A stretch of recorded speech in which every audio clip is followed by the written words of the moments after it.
Shalom, shalom. Back again, man. First and foremost, we want to give all honor and glory to the Most High God of Abraham, Isaac, and Jacob. We do so by way of His only begotten Son, who the world sent for who the Lord sent as an instrument of salvation for the nation. Today's video will be a short video, man, but it's a great tip. It's a great advice that you can stick in your back pocket. Title of today's lesson is going to be called "The Virtue of a Good Name." The virtue of a good name. What does virtue mean, right? Essentially means essence or power, right? So the power of having a good name. Let me share my screen. We're gonna get right into it. Shabbat shalom to the sister in the chat. Let's see here. Share screen. Gonna get right into it. Right. We're gonna start off with the book of Ecclesiastes, verse 7 and chapter 7 and verse number 1. The book of Ecclesiastes, chapter 7, and verse 1. A good name is better than precious ointment, and the day of death than the day of one's birth. Right, man. A good name is better than precious ointment, right? Back in the day, man, precious ointment was valuable, right? You ain't take that out the closet till it was a good reason. That's why it was so astounding when Mary Magdalene was pouring it on Christ's head, right? And she was wasting the whole bottle, right? And people was looking at her crazy. But what's more crazier is that ointment had nothing on the good name that she made for herself in that moment, right? A good name is precious, more precious than ointment, right? Your reputation, right, is better than how much money you got in the bank, right? You can be the most sleaziest person with money and people don't respect you. And you can be somebody homeless, man. You got a good reputation, right? People are gonna respect you. They're gonna look out for you. You're gonna have favor amongst men, right? Right. I think there's a saying, but I don't know. I can't remember the saying, but it kind of goes like what you just described, that if you are a people's person, that's worth more than $1 million, because you may know people that have $1 million. You may know a bunch of people that can add up to $1 million. And because your name is good, you'll always be good. It's kind of like how they set up the credit system here in America, right? If you are in good standing or have a good credit score, you'll never be broke because you can go to any bank and take out a loan, right? Same thing with your name. If you have a good name, that's good credit. You have good credentials in the streets. You have good credentials in your community. You can call on anybody and get a favor done. You can call on anybody and get any money. You can get a. We know somebody named Carlos, right? He can get a car whenever he want. He can get a tractor whenever he want. He can get a lawnmower. He can get whatever he want because he has good credentials. He has good credit. He has a good name in his community. Right. But Con, Man, this is Proverbs 22 and 1. Gonna kind of touch on what the brother just said. Proverbs 22 and 1. A good name is rather to be chosen than great riches, and loving favor rather than silver and gold. Right, man. A good name is rather to be chosen than great riches, like the brother just said, and loving favor rather than silver and gold. What's that favor in this? It's having good credit, man. Your good rapport, your good reputation is good credit, right? Somebody can credibly, uh, uh, uh, vouch for you. You get that favor more than any money that you can get, right? We tell people all the time, you can't just throw money at problems, right? Sometimes it's nice to know people, especially in this economy today, right? You're gonna be better off trying to get hired at a job if you know somebody, right? You're better off winning a bid on a property if you know somebody, right? Um, and that not only knowing somebody, but the people that know you, they gotta find you credible, right? I, you know what I'm saying? And so, and if you don't know nobody, you can. It's never too late to start building a good rapport amongst people within that field, right? Part of the reason why I did this video, man, right, is because a lot of people ruin relationships, right? and because they have no longer have a good name. And we're gonna get into it, right? But just matter of fact, I'll wait to go on that spiel till we get to I those do pre. want to say something too, man. The virtue of a good name is very diverse because you can have a good name within your own household, right? When we see people like Esther, right, Yeah. and Queen Vashti, right? Vashti didn't have a good name in her house, and we saw how she was dealt with, right? But Esther, she had a good name in her house, and she may not have gold or silver, but because she had a good name with the king, her husband, she was able to make decrees. She was able to give wealth. She was able to give permission because she had a good name, right? And that's all because of virtue, right? Virtue is very valuable, right? And for example, like if you're a valuable player in any type of system, you're going to get the most money, you're going to get the most respect, you're going to get the most favors because of your value, your virtue, right? Virtue is above wealth. Right. Virtue, it leads one to, you know, um, you know, to drive belief, I'll say, right?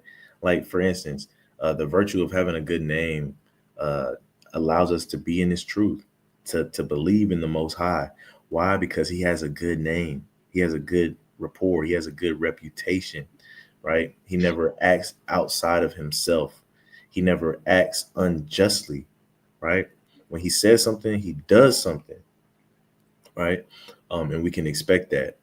And because we can expect that, because we can expect these judgments, because we can expect that these commandments are for our good, and we can see that. Because He has a good name, it's easy to have that, what Hebrews 11:1, faith, right? Having that substance of things unseen, right? Um, and or the substance of things hoped for, and having the evidence of things unseen, right? This is Ephesians 4:26, right? We're gonna kind of dive into why I kind of wanted to make this video in the first place. Ephesians 4:26. Ephesians 4:26. Be ye angry and sin not. Let not the sun go down upon your wrath. Let not the sun go down upon your wrath. Be angry and sin not, man. Have some self-discipline, right? Have some self-control. Be angry and sin not. Why do I bring this up? Is because this is how a lot of people end up destroying their reputation, because they get full of emotion, whether that be full of anger or full of lust, right? And they act on these things, and there's no coming back from it. You know what I'm saying? Let me go to the Apocrypha real quick, right? And like I said, this is not going to be a long video at all, right? Da, da, da, da. Let's go to the book of Sirach.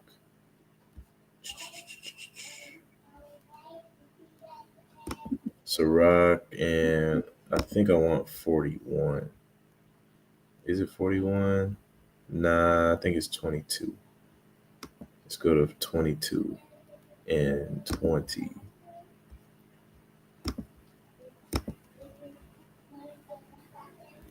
Yeah. Go ahead.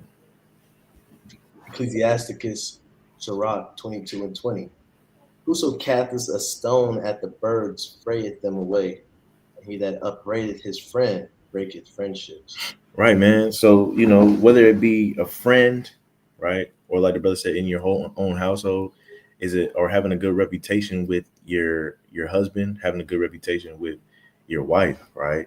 We're gonna get into that a little bit, right? But even your friends, right? It says, "Who casts a stone at birds, frayeth them away."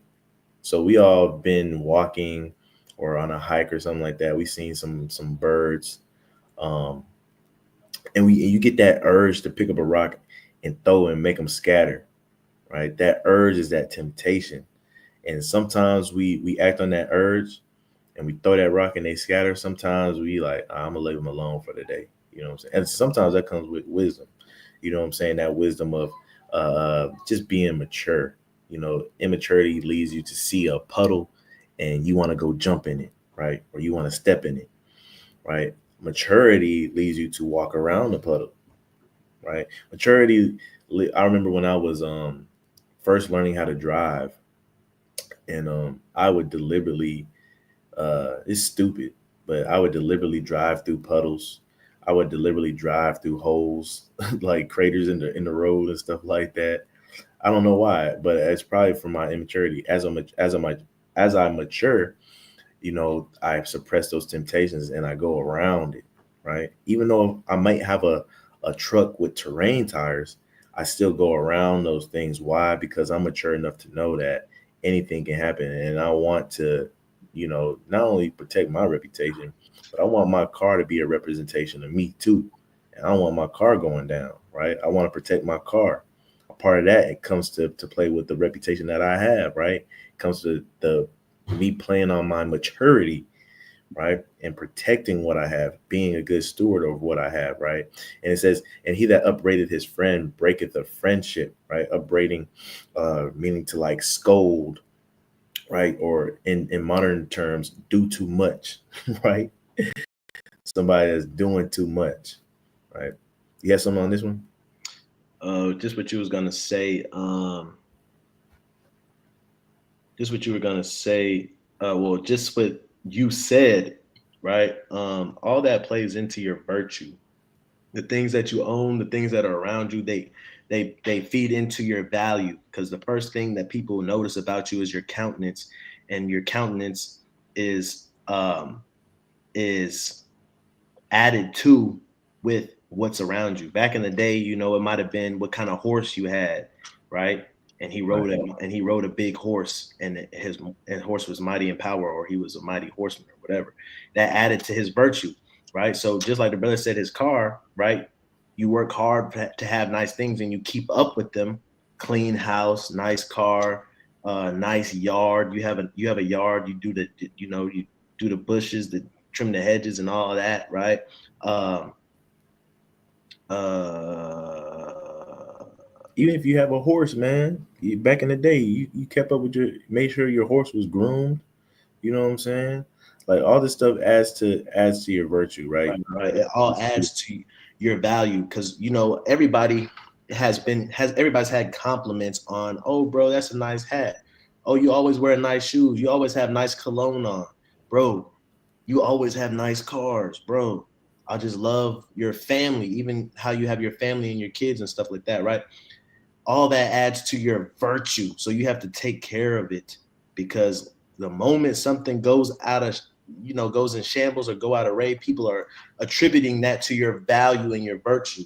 Oh, he can't keep a house. Look at his wife. Look at his kids. He can't. He's not a clean person. Look at how he lives, And or how she lives. what's the importance of this virtue though? The importance of this virtue is that it comes with people's respect. You Right. see what I'm saying? How And so they like on the flip side, like he's saying, like the brother's going into, I'll let you finish. If you don't got that virtue and people can't look at you like you have a good reputation, like you can't, you're not a good steward, these things, when they look upon you, that respect starts to dwindle. And then you start to feel some type of way because now you feel like people trying you. You know what I'm right. saying? I can't remember. I don't know if it's First Samuel or Second Samuel 16 or First Samuel 15 or 16. But the description of David, right? The people describe David like that, meaning his virtues, what's the word? Preceded him. His virtue preceded him. Like people understood and knew who David was and said he was of the Lord and blessed by the Lord, right? Because they picked up, oh, he's comely to look at, he's strong, he's smart, he doesn't have too much folly go on in his life, and he's not in a bunch of drama. So they can tell by these aspects that he's blessed by the Lord. It adds to his virtue. He has virtue and value, and people can pick that up if you have a good name, right? Right. It adds to your name, matter of fact. Right, man. And so like I was watching a video, and in this video this man was just saying like, just always, being on your P's and Q's no matter what, because you don't know who's watching type deal. And the example he brought up was, always keep your car clean. Always keep your car clean, not just on the outside, but on the inside. Because you never know. You might go to work one day, right? and I'm not gonna say the owner. Let's say the head manager, right, or your direct boss or whatever, right? Something happened to their car, or like it's lunchtime and he just like, hey man, you want to go grab something to eat? And he's like, I'll just ride with you. You know, you got somebody important riding with you. When they open that car, this is impromptu, right? You wasn't prepared for this. They open that car. What kind of car are they getting into? Because how you keep the inside of your car, right? How you steward over your car says a lot about you, right? You don't care how it looks in there? You throw things everywhere. You haven't vacuumed it out in 2 years, type deal, right? When your boss gets in, what do you think he's gonna think when he gets out? You know what I'm saying? When he gets around his buddies, yeah, I don't think I could promote Jimmy, man. He'll have that office looking like his car. You know what I'm saying? And so like you got to take these things into mind. Say what? So lucky, I was gonna say, don't forget that one example when you used to work at that warehouse and they was talking about that boy's smell. Oh yeah, keeping up with your hygiene and stuff like that, right? It's little things, man. Like when he said your reputation precedes you, it does, man. People know you for, you want people to know you for respectable and good things. Like, Yeah. man, he got so many hats, but they all stay clean. I wonder if he like puts them all in hat protectors. Like he always, like for Cowboys always starch their jeans. Like not one day I have seen that man. That man always starts his jeans. He always presses his clothes and all that stuff. He's always clean. He's always smelling good. He's always, got gas in his car. You said what? I said it shows discipline. Discipline, consistency, right? And when you can show discipline, when people can pick up discipline in your life and consistency in your life, right? That adds to that reputation. Now they feel like they can trust you. Now your reputation precedes you, and you don't even have to ask for a promotion. People are already looking at you to promote you. You see what I'm saying? Yeah, when somebody's like, "Oh, he always has a haircut. He's always clean cut. He cares how he's viewed." The thing about virtue is this, right? And a good name. You have to work to get good virtue and a good name. But on the flip side, it's easy to get a bad name. And your bad name could be the opposite of virtue, and it will walk around with you for a while. Right. It's hard, boy. It's hard to get that bad name off you, man. That brother, the dude that had the bad smell at the warehouse, man, you losing jobs over it. Like, you know what I'm saying? Like, word might get around. Like, that name is like, they might see you in Walmart and tell whoever they with, man, he used to smell terrible at work. That name will stick with you, bro. Right. When people get a bad stench, whenever they get that bad stench, right, it just kind of makes them mad. The first thing they think about is you whenever they smell some trash. Man, right? They get mad. They don't want that. They don't want to be around that. Man, it smell like Mike up in there. You know what I'm saying? Like, is so how you carry yourself is the things that you're known for. It warrants a certain type of respect or disrespect. And I will say this too. You walk around and people try you and they disrespect you, they belittle you, they sun you, right? Take a look at your life. What you got going on? How do you carry yourself? Right? What do you wear on a day-to-day basis? Do you care about how you present yourself, right? You know what I'm saying? And being young and immature, I can admit, I was like, man, because my mom used to tell me this stuff all the time. You know what I'm saying? How you present yourself and how you carry yourself and stuff like that. And I used to tell them it don't matter. It does matter. It does matter. I can assure you, right? Now, being in this truth, right? We go on the street corners. When we first started this thing, we used to go out. We used to have the ancient look. Have the turbans on our heads, and the ancient look going on. I feel personally, people started to look at us a little differently and respect us and a little bit more and have more intellectual conversations with us when they see us with the polo, the Callaway polos and stuff like that, right? We don't look just like niggas on the street, and some people say, man, it don't matter, this and the third. And, it shouldn't matter at all, right? But here's my thing though.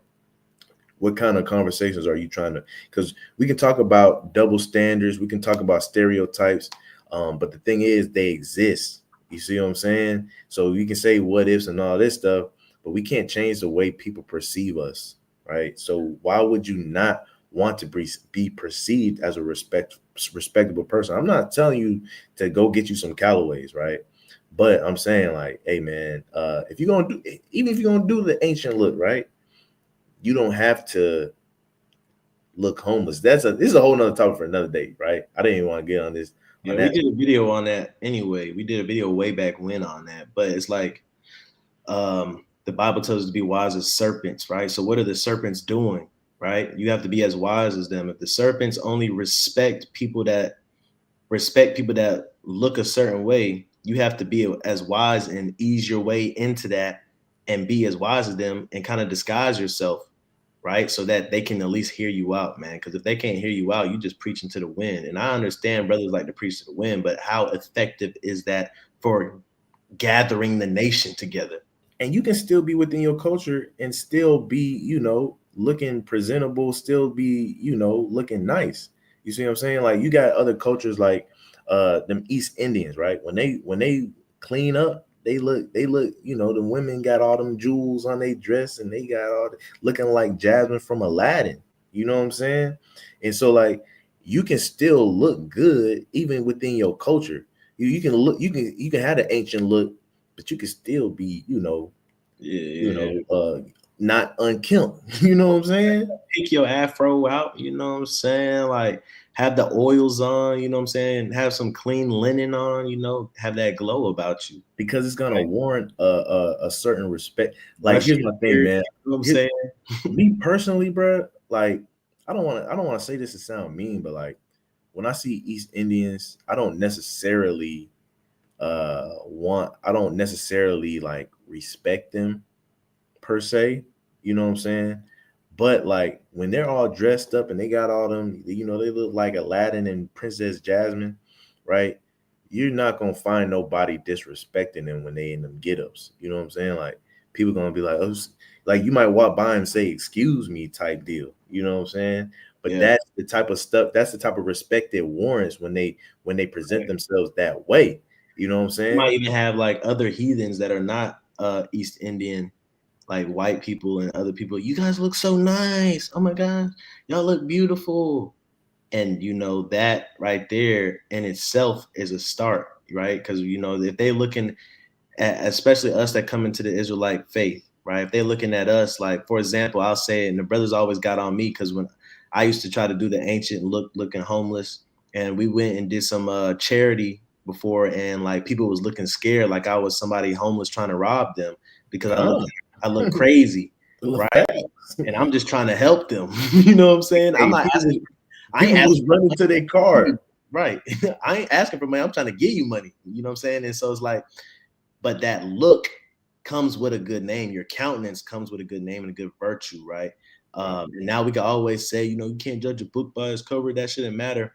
But guess what, man? It does. In today's society, it does. So I will say this too, like the brother said earlier, before you say something, I will say like, if you always are having somebody, because the brother touched on something I wanted to not forget about. If you always having somebody trying to sun you, if somebody's always trying to give you advice, if somebody's always trying to, teach you something or, say something, that's because they're looking at you and they feel like you're childish. That's because they're looking at you and they feel like you don't have your life together.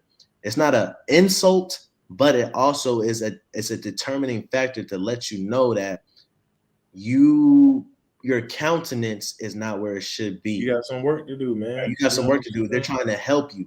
When you start noticing people listen when you talk, when you start noticing people ask you for advice, that's when you know that, okay, what I'm doing in life, I'm working to get virtue, is paying off. And check this out. I'm trying to get a good name.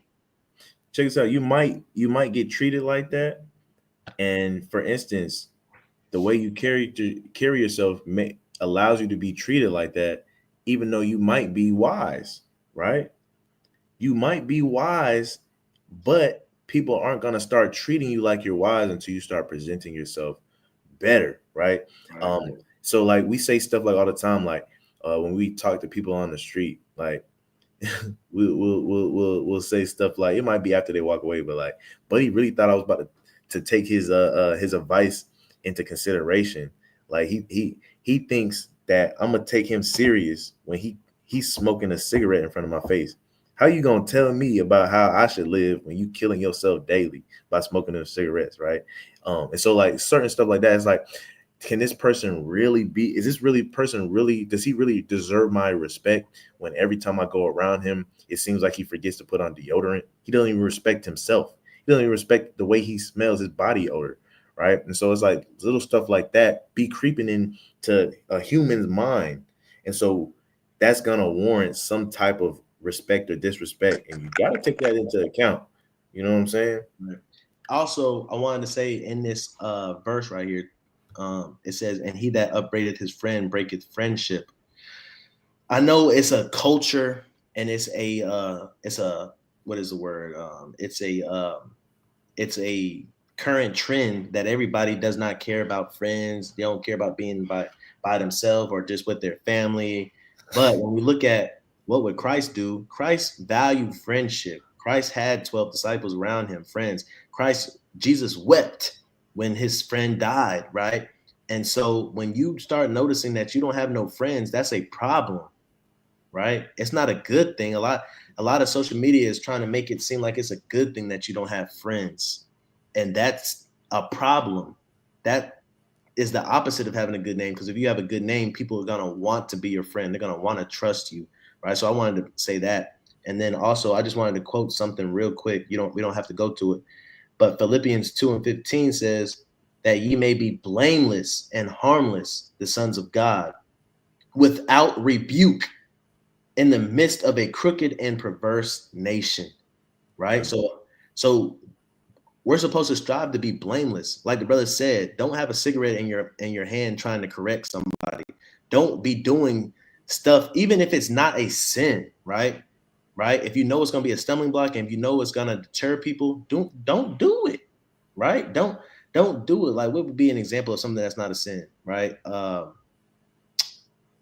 For example, like cursing 24/7 or always having a beer in your hand, right? Something that's not a sin for real, right? You if you don't have to do it, don't do it because you want people to take you serious.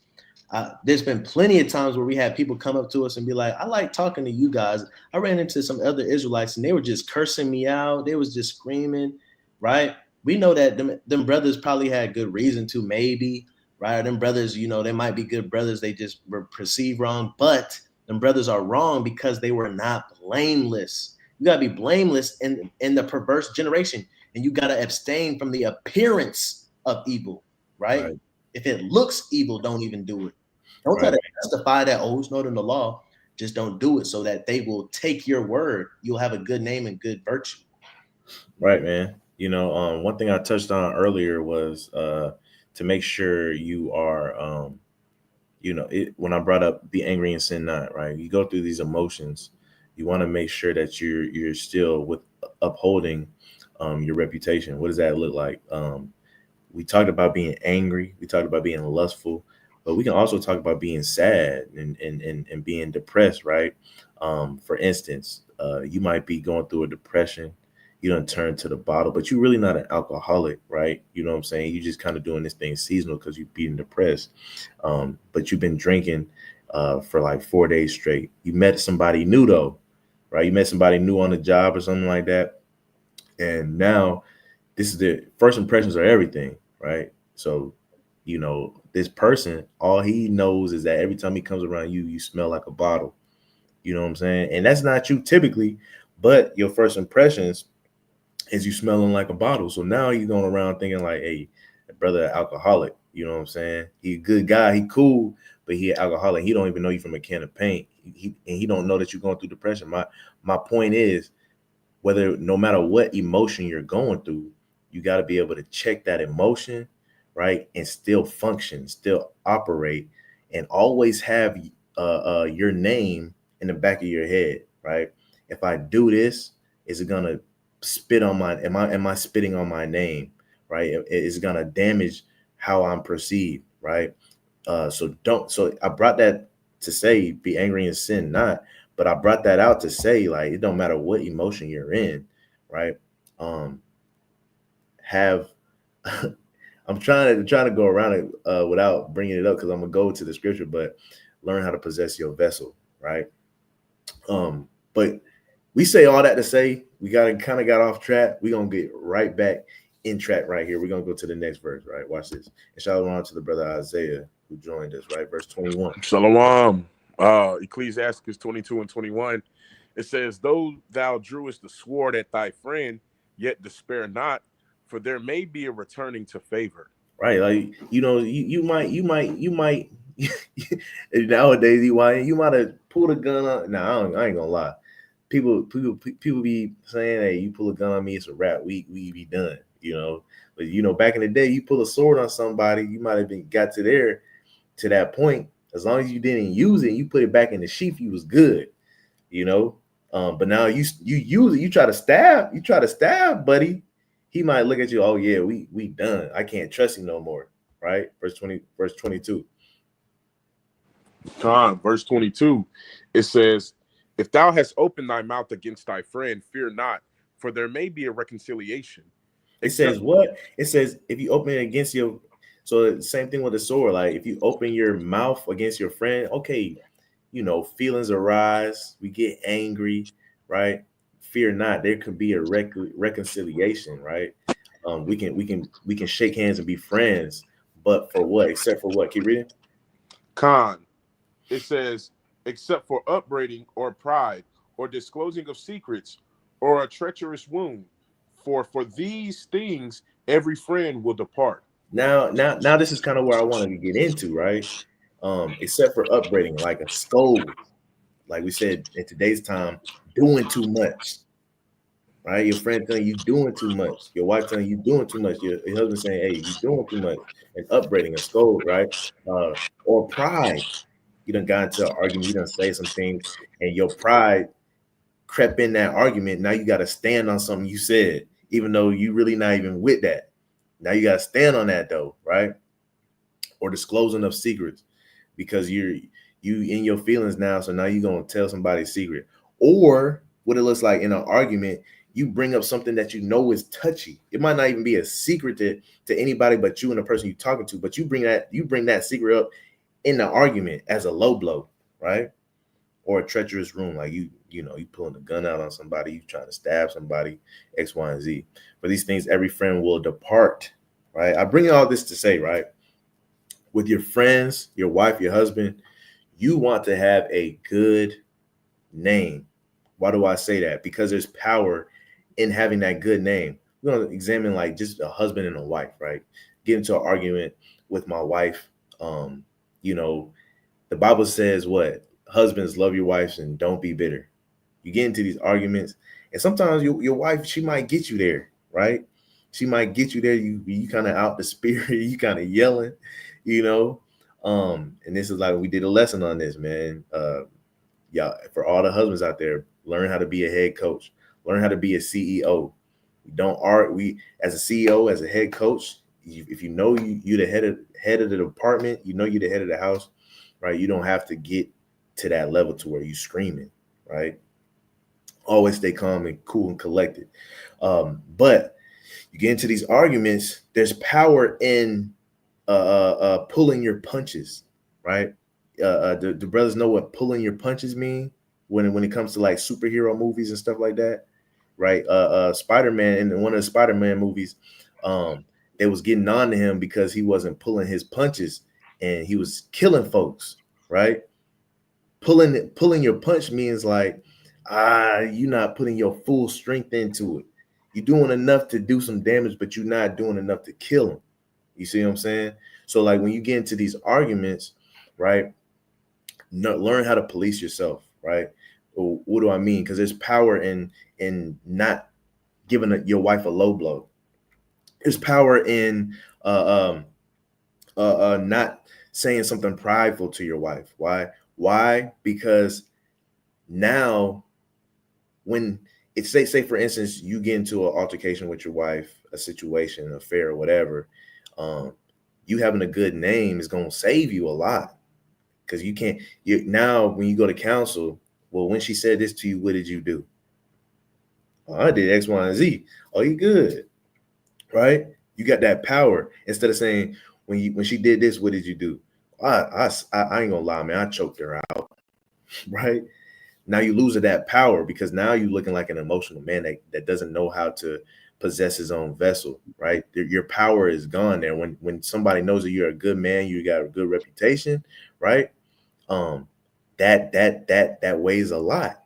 You see what I'm saying? For instance, if I'm going at it with my wife and I'm constantly doing low blows, constantly acting out of emotion, this, that, and the third, 9 times out of 10, that's when you have the women that are married that always wants to go to an elder for counsel or always wants to go elsewhere to handle the matter of something that's inside. Why? Because they don't trust their husband. Because I argue with this man, right? And I'm a female and he is going back at me like a female, right? And so what happens is she wants to go elsewhere because she doesn't trust you. You have lost your respect. You have lost your power, right? When you can talk to your wife and you can disagree, you can argue this and the third. You don't do no low blows. You don't speak. You don't stand on pride. She can hear you out more when you're acting like a head coach, when you're acting like a CEO in that argument. She don't feel like she has to go elsewhere, right? Because she can trust in you. Because when she came to you and she was going crazy, you handle it a certain way. You have a good rapport with your wife, and vice versa. Same thing with women, right? What did Paul say? That women, hey, you act a certain way, you can win your husband over in conversation, right? Our women today, we're in our group chat talking about how powerful it is for a woman to be of a meek spirit, a quiet spirit, not a silent spirit, but a quiet spirit, right? And how that can help. You know what I'm saying? So it can work both ways. And what's that look like for a woman, especially a woman in the truth? What does that look for? What's the power that gives you? What does Proverbs 31 say? That her husband is no need of spoil, right? When you have that virtue of a good name, of good reputation, your husband doesn't feel like, oh, I got to go outside of this situation, of this relationship, because now I don't respect my wife no more. I gotta go find a wife that I can respect. You know what I'm saying? These things of a good name, a good reputation, even within your household, right? They weigh value. They have power. You see what I'm saying? And I can admit, from time to time, you can ask my wife. I had to apologize to her. Like, look, I know we was going crazy. We was having an argument. We got heated, and I got a little too loud. You know what I'm saying? And I shouldn't have gotten that loud, no matter, what I was disagreeing about. You see what I'm saying? Because as somebody, you always want to keep a good name, and you want to keep you don't want, I'm not calling your spouse an enemy, right? But you don't want the enemy to be able to accuse you of anything, no matter what situation you was put in, right? You don't want, I had this lesson in mind for a minute. I know the temperature of the nation is kind of crazy right now, but you don't want, and so I'm not throwing any shots at nothing, but you don't want niggas to screenshot you. You don't want these screen record, or you don't want to be caught doing nothing. You don't want your wife to screen record you and all this stuff, right?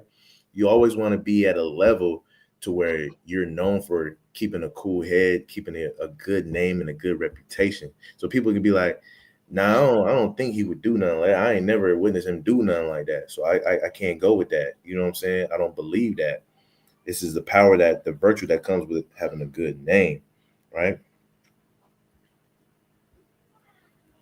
Let's see here. Let's go to, I got Sirach 41 and 13 here. Let's go to Sirach 40. I want to knock out all the Apocrypha scriptures while we in the Apocrypha. 41 and 13. right? Sirach chapter 41, verse 13. A good life hath but few days, but a good name endureth forever. Right. A good life has a few days. I'm here for a good time, not a long time. Has but a few days, but a good name endureth forever. Man, my grandmother, he was a stand-up guy. Right. Girls say, I want to marry a man that was like my grandfather. Right. Well, you get into relationships and then they start, women start comparing you to men in their life, like their dad and their grandfathers and stuff like that, right? Um, and so, and it's because these men have good rapport, good reputation. Sometimes it's bias, but it's that good reputation, that good name that lives on forever, even when they're passed away. People to this day still talk about my grandfather, right? Because he had a good reputation. You know what I'm saying? Um, and your name lives on forever, right? What does it say in Sandlot? Something about legends, but legends never die, right? Because they have that good name, that good reputation to be remembered. Why? Because you uphold a standard for people to model themselves after. That makes sense, right? Let's go to another verse in Sirach. We're gonna go to Sirach 22 and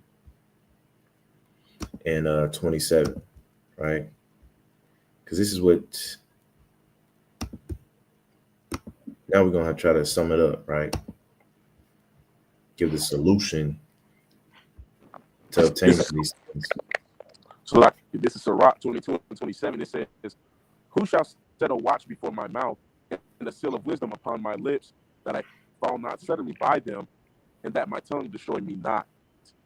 Right. Who shall set a watch before my mouth and a seal of wisdom upon my lips? You have to learn how to police what you got going on. Not even your lips, not just your lips, but your mind too, right? You got to be able that seal that's on your lips before you rip open that seal, man. Think like, should I hold on to this? Right, that watch before your mouth, right? Who's telling you, hey, sound the alarm?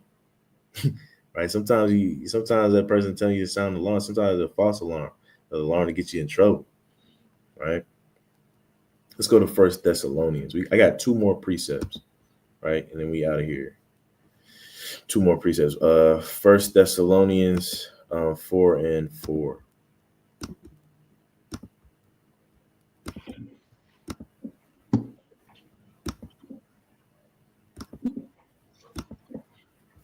First Thessalonians 4:4. It's one of my favorite precepts, man. First Thessalonians 4:4. That everyone should know how to possess his vessel or her vessel in sanctification and honor. Right, man. For some reason, man, this is an art that everybody is forgetting, especially in today's time. How to possess your vessel with sanctification and what? And honor, right? You should hold some type of honor about yourself. It says to possess yourself with honor. Some of us, man, we get so tied up in our emotions that we say things, we do things, and then when we calm down, we realize, hey man, I just lost a little bit of respect. I just lost a little bit of honor. I can see that, right? Again, man, when we talk about spousal in the spousal relationship, right? You can say some stuff to your wife that will allow her not to honor you the same. You say some stuff to your husband to allow him not to honor you the same, right? And sometimes, yeah, it didn't warrant for a divorce, but that your spouse keeping it in the back of their mind for this is who I married. Okay, I know now, right? They're not telling you that, but they saying that, right? Because like, hey, you took it there, okay, right? Yeah. You lost a little bit of honor about yourself, man. You can't do that. We cannot do that. Yeah. And knowing how to possess your vessel in sanctification also is good for your name. For example, like harlots and hoes, right?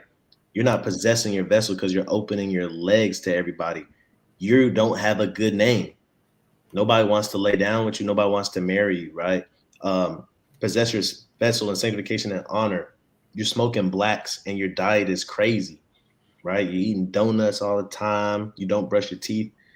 You don't know how to possess your vessel with sanctification and honor. You're not going to have a good name. People are going to know you for, people are going to, come on now. Like, these things matter, right? The dietary law, things that to wash yourself off after certain things, right? To wash your linens, to all these things that the Bible teaches, the cleanliness, how to eat, how to deal with your brother. This is how you possess your vessel with sanctification and honor. That's how you get a good name also, because people will be judging you for how you keep yourself. You can't say, well, I was young. Everybody goes through a H phase, a HOE phase. You can't say that, right? Because nobody, that comes with a name. You're going to get a name and you're going to hate it. Same thing with tattoos, right? You get stuff in the moment and now you're seen as that person that got a tattoo on their face or a tattoo on their neck, right? And it comes with a bad name, right? You say, I'm a good person. Stop judging me for my tattoos.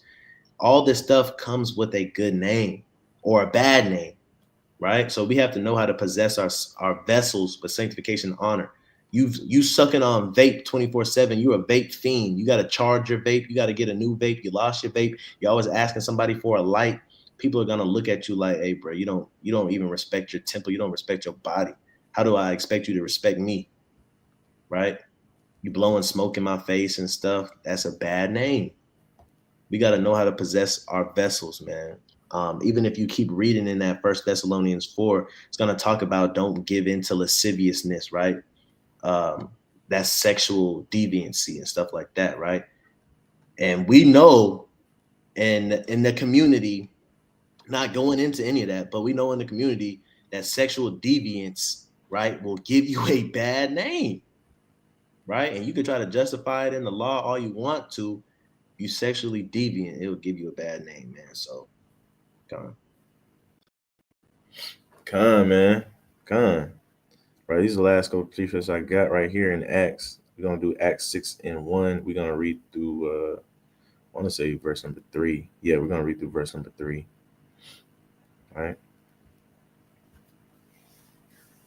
Con, Acts 6, starting at verse 1.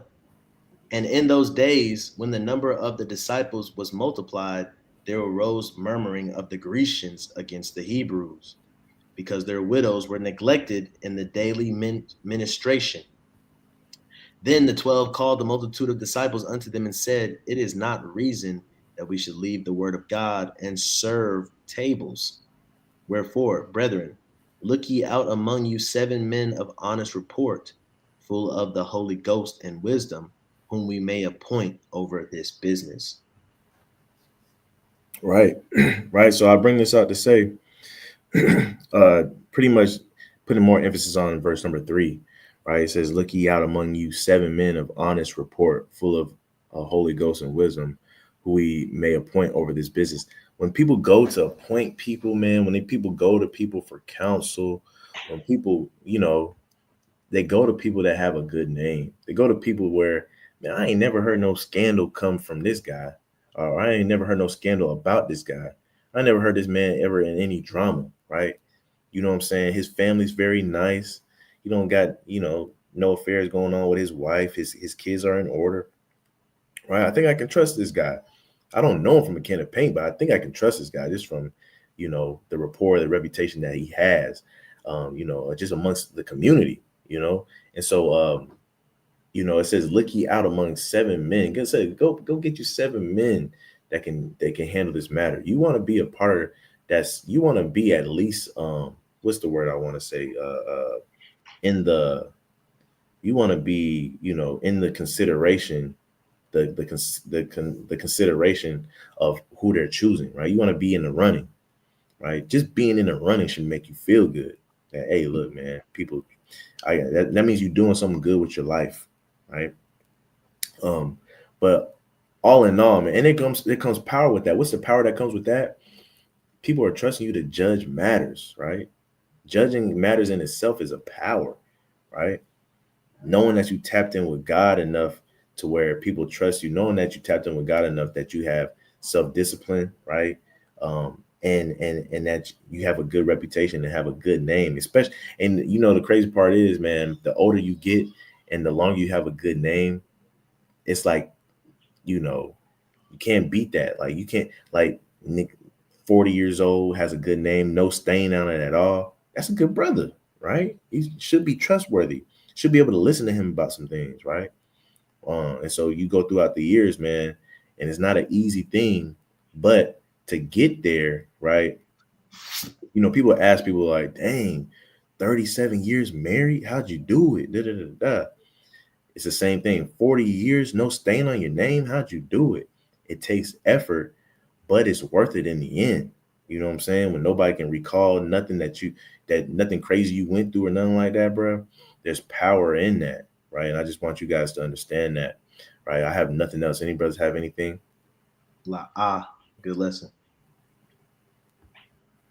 Come on, man. Well, if brother Isaiah doesn't have anything, man, remember, right?